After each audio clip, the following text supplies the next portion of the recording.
Okay. So as soon as we've decided how close together we're going to, how close together we need to quilt, then that will tell us what weights of threads that we can use. And I did say threads because we can use several different weights on one quilt. All right. Diane Godinsky, very famous machine quilters, won lots of competitions. She came out with a 100 weight silk thread, and her common way of quilting is to use a heavier thread in outlining shapes and then the 100 weight silk in her negative space. So she'll take a heavier thread, and for her a heavier thread is usually a 50 weight, which is what we normally sew with. So it's not as heavy as what most people quilt with. And then she'll go in and do that 100 weight thread in the negative space and do micro stippling, which is 1/8 inch stipples. Okay. So if you have an area that's going to be pretty far apart in the quilting, you need to use a heavier thread. Now the issue with threads is that the lower the number is, the heavier the thread is. So it's kind of backwards. The higher the number, the thinner the thread is. So if you want a heavy thread, it's going to be a 30 weight. So you can do a 30 weight to outline shape, go back in there with a 50 weight to refine the shape, and then go back in with a 60 weight or an 80 weight or a 100 weight to stipple or stitch in the negative space to push out that open space in the shape, all on one quilt. Okay? So you don't have to use the same weight. You don't have to say, well, I want to quilt close here and a little farther apart here, but you know, which thread am I going to use? It's which threads am I going to use? I've got quilts where I've changed the thread color 25 times on the quilt. I have no problem with that. I love the colors to match the fabrics, so that it is the form and the poof that gets the show off, not the thread itself. Okay. So on page 3 of your handout, there is a list. And I used to have you write that down because there was a greater chance you might remember it. But I got a lot of lip from that, so I stopped having that. So that list is basically telling you the quilting density, how close the stitches are, the weight of thread I suggest using for that quilting density, and then the needle size. Now you must remember that this is Heather's ideas about quilting. If you've experienced something else that works for you, you don't need to change your methodology unless your methodology is getting in your way. So if you've always done such and such and it works and it looks great and you're happy with it, stick with it. You know, all I can tell you is what I know and what I'm happy with and what makes my quilts look the way I want them to look. Okay, and these are of course generalities, because a 2-ply thread feels one way going through a needle and a 3-ply thread feels another way. And you can have 2 threads that have the same weight, but if their thread ply is different, they're going to feel very different. So Aurifil is a thread I love to use, but it's a 2-ply thread. So their 2-ply 50 weight feels much different from the Mettler 3-ply 50 weight. 3-ply threads are braided almost all the time, whereas 2-ply threads are twisted. A twisted thread remains rounder, and a 3-ply or a braided thread lays flatter, and so they move through the tension discs of your machine differently. You'll end up with a lot of fluff in your machine from Mettler. I love Mettler thread, but it puts a lot of fluff down there. It's a braided thread.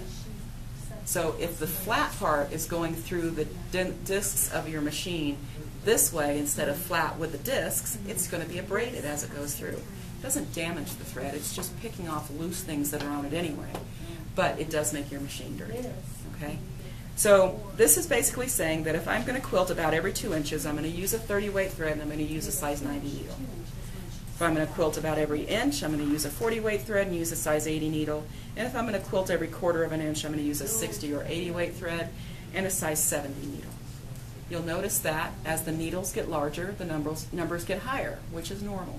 So you've got numbers lowering with the thread as they get larger and rising with the needles as they get larger. So it can be a little confusing when you first start looking. You can use different types of needles to machine quilt with. I use top stitch needles all the time. That's all I ever buy anymore. I stopped even buying universals. All I buy are top stitch. Then I don't have to think about the needle type anymore. Every package of needles has 2 pieces of information on it that are important to you: the style of the needle and then the size. And most of us piece with universal needles. Ballpoint needles are something that we use for garment construction with knits, and they're the dullest of all the needles. The universal needle is kind of right in the middle when it comes to sharpness. The type of needle is telling you about several things. the type of shaft that's on the needle, the scarf, which is the indentation around the eye hole, the size and shape of the eye hole, and the length and type of tapering on the point itself. And for machine quilting, what we want is a very sharp needle that's as small as we can get it for the thread we're using. Okay? Whereas for machine embroidery, we want something that is a little bigger than what we would normally use for a thread, because that thread's going through the eye hole even more. Now, I like something really, really sharp all the time because I'm usually sewing through tightly woven fabrics. What's the most tightly woven fabric in a quilt store? Batiks. So if you use a lot of batiks, you may want to switch to top stitch for your piecing and your quilting. If you use silks, I use lots of silks. Silks are very tough fabrics. They need a very sharp needle, so I use that top stitch. I do a lot of quilting on velvet now, silk velvet. It definitely needs the top stitch. So this just made it easier for me because I used to buy sharps, top stitch, machine quilting, universal, 4 different needles, and now I've realized that the top stitch will do the job of all of them. They're the same price as the quilting needles, and most of us can't get our hands on quilting needles in sizes other than 75 and 90, because that's what Schmetz sells, is 75 and 90. If you have a place that sells the Class A needles, then you can get them in size 80 and size 70 and that sort of thing. But most of us are stuck with the Schmetz. Now, as far as I know, all the needles are made in the same factory. They just have a different name put on them because they're made to different specifications for different companies. I don't know that any of the brands are better than the others. I don't believe in the titanium or spending money on titanium. They're actually quite strong, and they break easier than the others because they're so hard. They've been hardened so hard. So I don't think they're worth the money myself, but some people swear by them. But they're about twice the price. Now, a needle is a very, very tiny, sharpened piece of metal. That tip is very, very, very fine, and the shaft is very, very narrow, and they get damaged very, very quickly, especially with free motion quilting because we're pulling on them constantly. They get bent, and a slight bend will start to make your machine sound different. A dull needle will definitely make it sound different. It'll start to make an actual popping sound. And that's what it's doing, is it's actually popping through the surface of the fabric instead of piercing through the surface of the fabric. A needle has a lifespan of 4 to 8 hours of use, and that's it. 4 to 8 hours of use. So, and I don't have stock in any needle companies. I have a system that I use at my own house with my machines. I sew on my machine, and when I'm done sewing for the day, I take the needle out and throw it in my trash receptacle, and I clean my machine. I don't put another needle in. The next time I sit down to sew, I put a needle in that matches the size of thread I'm going to use. So when I'm done sewing, I take the needle out, throw it in the trash, and clean my machine. So every time I sit down to a clean machine with no needle in it. I put in a fresh needle, use it. When I'm done using it, I throw it out. I treat the needle almost like it's a Ziploc bag. I'm not one of those people who's going to rewash a Ziploc bag. So I throw the needle out after it's one use. Okay. My favorite story is we used to sell these hand-dyed fabrics in kits for log cabins, and they were sold through Keepsake Quilting Catalog. And so this woman in Greece bought one, and we got this email from this very miffed woman in Greece saying that she had just washed her log cabin quilt, and when she pulled it out of the dryer, it had little holes all over it. We emailed back and said, little holes where? And she says, right along the stitch line. And we went, right along the stitch line. Emailed back, the piecing line or the quilting line? She wrote back, the quilting line. You quilted your quilt with a dull needle. So our thing was, when was the last time you changed your needle? And she smart aleckly wrote back, well, imagine the last time it broke. Yeah. So we wrote back, well, the holes were not there. The holes were there when you as you quilted. You popped holes through the surface of your quilt. I said the very first paragraph of your pattern says this is a very tightly woven fabric. It's the best cotton money can buy. It's Supima cotton. You will need a sharp needle for the piecing and a sharp needle for the quilting. It says it right there in the pattern. Oh well, I just figured no.